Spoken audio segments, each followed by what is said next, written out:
Welcome to the OMG Tarot podcast. I'm your host, Lindsay, aka OMG Tarot. Do I sound a lot better this week? Well, there are two reasons why. Firstly, last week I recorded that on my phone, so of course it didn't sound great, and we addressed that during that episode. But also, as I've been podcasting, I just get better and better at using my equipment, and now I actually know how to use this microphone like a pro. All hubris aside, it's been kind of a busy week over at OMG headquarters. I am now the proud owner of a 2022 Subaru Impreza, and driving that around has been super fun. And I am also the proud owner of a new cat. So, integrating him to our household has also been super fun. I don't know if super fun is the right word for it, but getting him acquainted with our existing cat has been a journey. Speaking of journeys, we've only got a few steps left on the Fool's Journey. We've got the High Priestess, we've got the Hierophant, we've got the Tower, and we've got Judgment.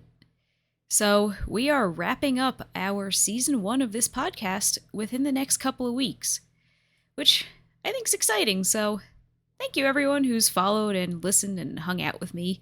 It's been really cool. And don't worry, the podcast is not ending when we reach the end of the major arcana.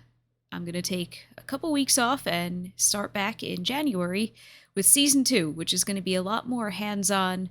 How do you read tarot cards? How do you interpret these things? And how do you really make sense of what you've drawn? There's going to be more history lessons. There's going to be more interviews. We got a couple of deck creators who I'd like to bring on the show, so it's going to be cool. And on that note, let's dive into today's topic, the High Priestess.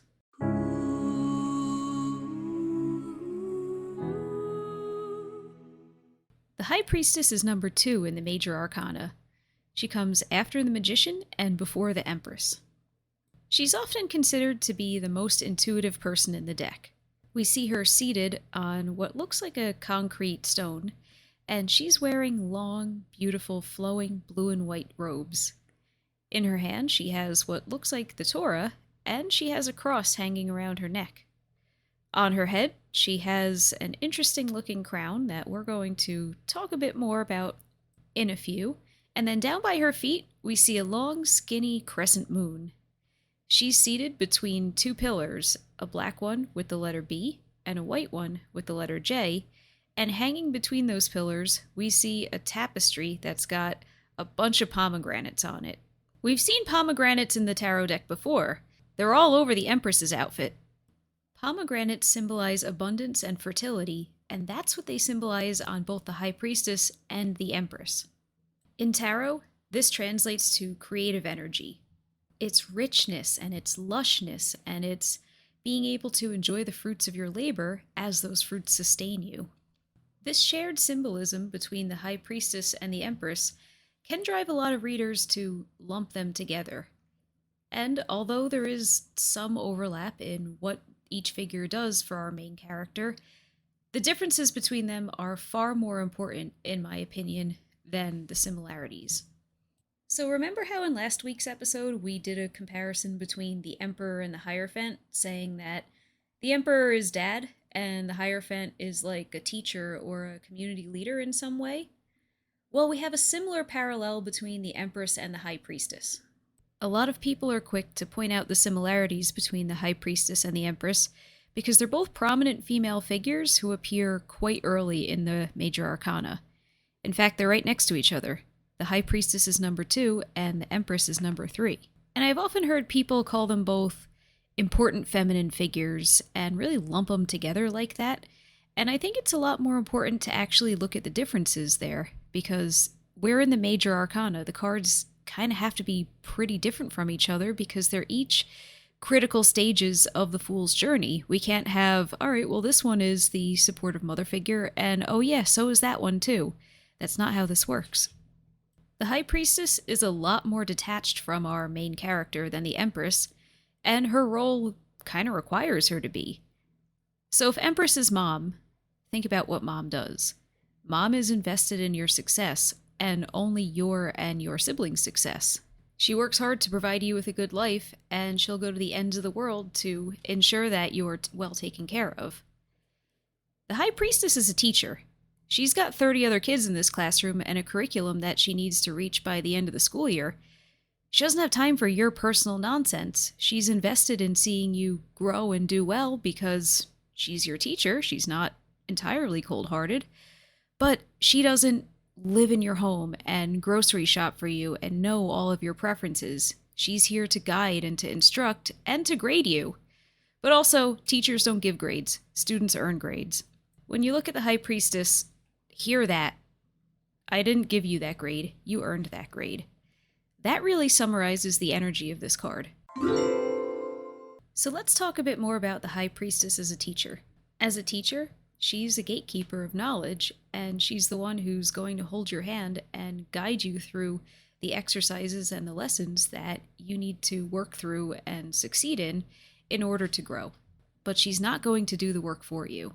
The best she can do is invite you to come on this journey of self-discovery and instruct you on getting yourself situated and started. She's here if you have questions, and she's going to be a great resource. So what are you studying under the High Priestess?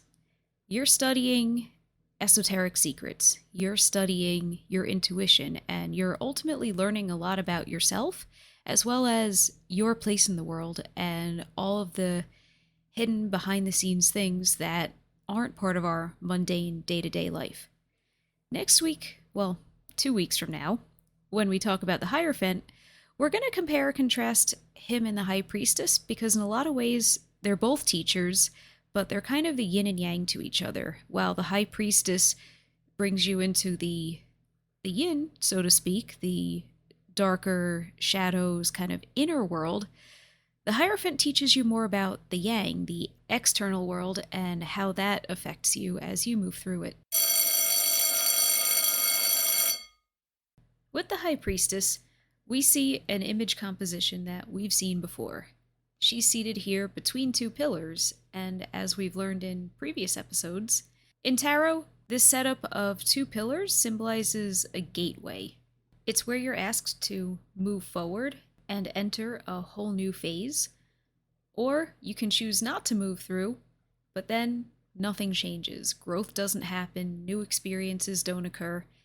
You're basically, by opting not to walk through this gateway, you're choosing not to change. The High Priestess sits here inviting you to move through the gateway. Will you accept her invitation? Well, if you want a sneak peek at what you can expect once you walk through this gateway, take a look at what's behind that curtain. It kind of looks like water, doesn't it? It's a little difficult to see, and it's definitely dark back there, but for me, I'm looking at it, I think it looks like a vast sea. I'm seeing a lot of connection in this card to what we see on the Moon card, which is where the lobster is looking through that gateway out at the open ocean. I'm also seeing a lot of similarity between this card and the Two of Swords. If you're in a Rider-Waite-Smith deck, the Two of Swords is where the lady is sitting, her back to a big vast ocean, and she's blindfolded, and she's got two swords crossed in front of her. In all these cases, that vast sea symbolizes depth of emotion and depth of creativity and connection with the spiritual world. But they're depicted pretty differently, aren't they? In the Moon, it looks like a destination. It's where the lobster wants to go. Over here, she looks like a guard. She's sitting in front of it, and if you want to access it, you need to speak with her and you need to engage with her. And then over on the Two of Swords, our figure is facing away from it with a blindfold on. She's not even looking at the emotions. They exist. They're there, but she is unable to see them, and so she's really not aware of the depth going on in this situation. In fact, the only thing that she does seem sure of is just how tightly she's gripping on those swords and holding them in front of herself as a defense mechanism. So we can read into that she's trusting what she knows rather than what she feels, and really letting logic be what leads her decision-making rather than emotion. It's very different from the High Priestess, where she's actively asking, not only do you have to look at this water, I want you to go in this water. I think in all three cases, it's worth talking about how trust factors into what the card is showing. On the moon, the lobster has to trust that they can make their way up that dirt path past that scary wolf and scary dog into the ocean. On the High Priestess, I think she's asking you to trust your intuition strongly enough to undergo this journey and to move past that pomegranate banner and into what's beyond. On the Two of Swords, I often read that as trusting what you know to be true rather than playing with the nuances and the what ifs and all the wiggly gray area factors, because it's a swords card, and those cards are all about trusting your mind and trusting logic and dealing with things more objectively.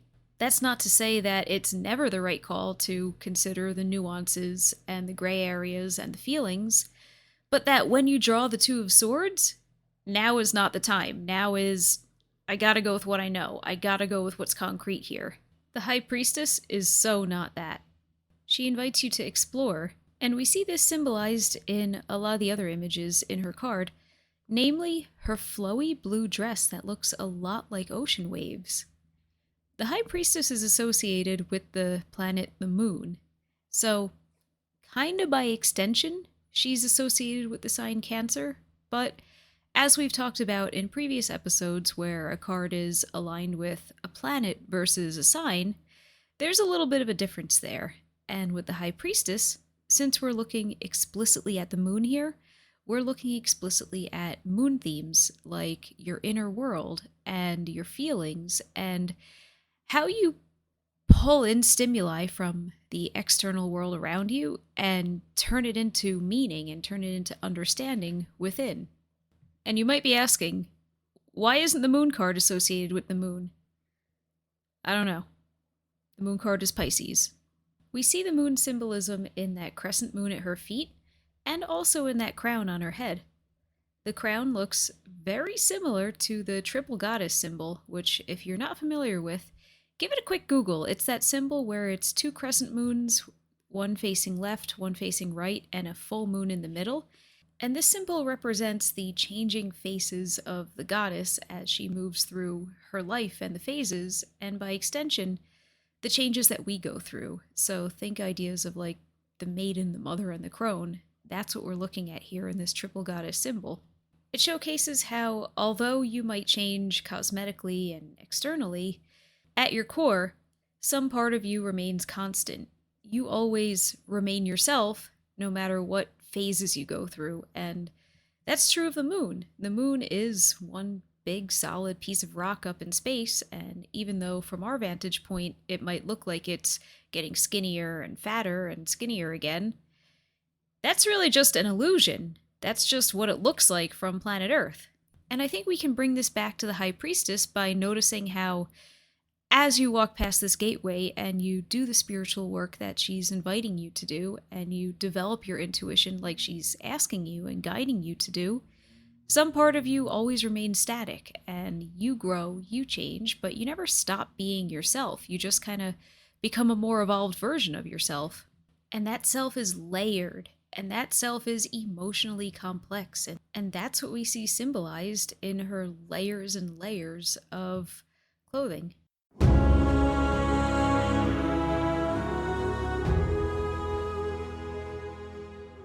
So now, what about those pillars she's sitting between? Because every semester that I teach tarot class, and often when I'm sitting with clients, they notice we got some letters on these pillars.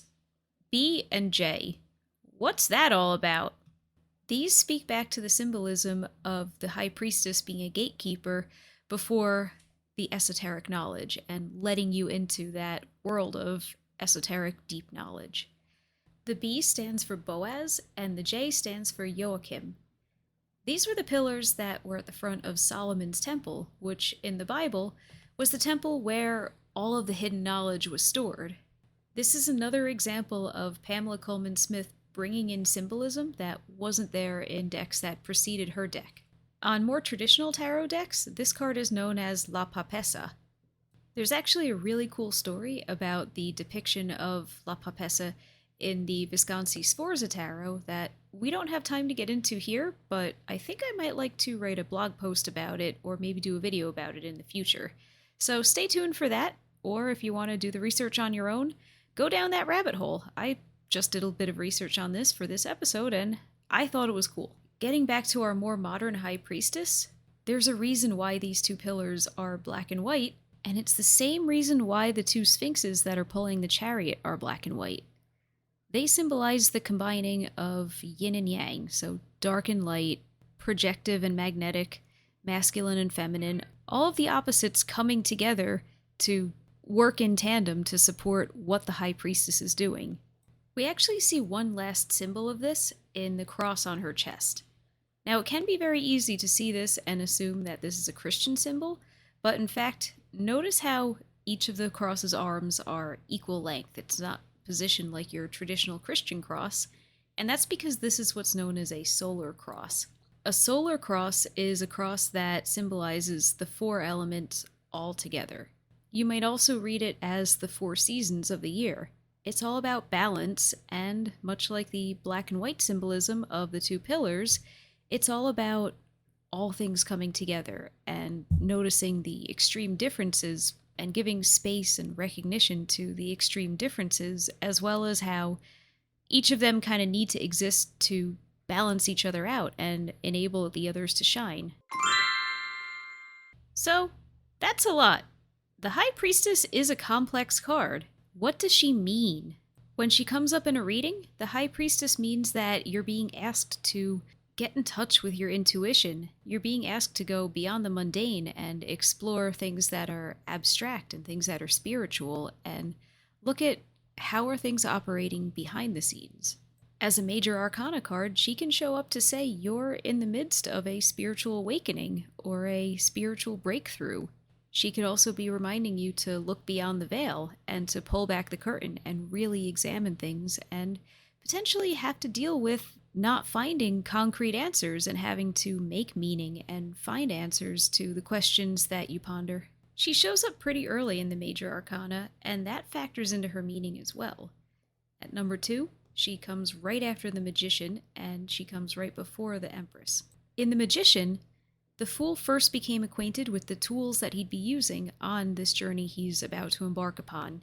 The Magician is all about potential, and it's all about what you can create with the tools that you have at your disposal. After becoming acquainted with this idea, the Fool moves on to the High Priestess, who then invites him to start using those tools and really exploring that potential. After walking through the pillars on the High Priestess card, we eventually reach the Empress, and now with this understanding that we are going deeper and pursuing more complex answers, we can examine our relationship with our mother through this lens. There are still some very basic primal aspects to your relationship with the Empress, like this idea that she's surrounded by abundance and she's using that abundance to nurture you and help you grow up stronger. But now that you've encountered the High Priestess, you're enabled to examine those things more critically and understand them on a deeper level. Because the Empress isn't just about your mom. This card is about the mother archetype, and it's about you in a maternal role, and how do you relate to those in maternal roles? How do you nurture? How do you draw wealth and support from all the abundance around you?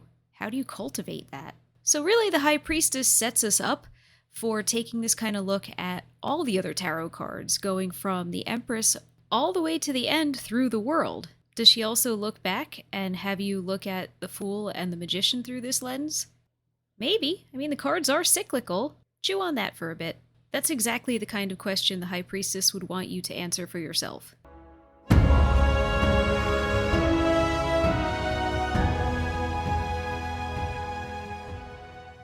So that's a wrap on our High Priestess discussion. I hope you learned something, and I know we didn't get a chance to get to doing some sample readings with her. I think that's going to be a bonus video that I stick over on Instagram, so if you want to see it, give me a follow. My handle is its_OMG_tarot. You can also check out my website, omgtarot.com. And if you like what you heard, give me a 5-star review on Spotify or where you get podcasts. It really does help. There's a reason podcasters say that all the time. It literally really, really does help. And If you want to be notified the moment every new OMG Tarot episode drops, give me a follow.